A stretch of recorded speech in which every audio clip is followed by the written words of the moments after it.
অজিদের বুকে কাঁপুনি ধরিয়ে প্রথম বাংলাদেশি হিসেবে অস্ট্রেলিয়ার মাটিতে বিরল কীর্তি গড়লেন হাসান মাহমুদ। তার গতি সুইংয়ের কাছে পরাস্ত অজিদের পুরো ব্যাটিং লাইন আপ। বলাতে স্বাগতিক ব্যাটারদের চোখে সরিষার ফুল দেখিয়েছেন এই ডানহাতি পেসার।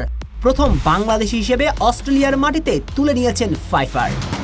হাসানকে ঠিকঠাক সঙ্গ দিয়েছেন টাইগার আরেক পেসার তাসকিন আহমেদ।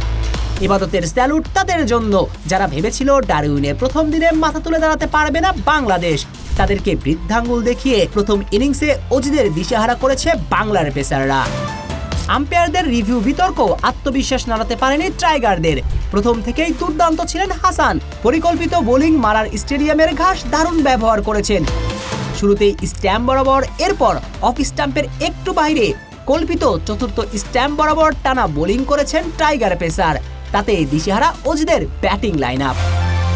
ওপেনার থেকে মিডল অর্ডার সবাইকে নাচিয়ে ছেড়েছেন এক হাসান। যদিও লক্ষ্মীপুর এক্সপ্রেসের সঙ্গে তাসকিনার ইবাদত সঙ্গটাও দিয়েছেন ঠিকঠাক। তাতেই ডারউইনের উইকেটকে মিরপুরের উইকেট বানিয়ে ছেড়েছিল টাইগার পেসাররা।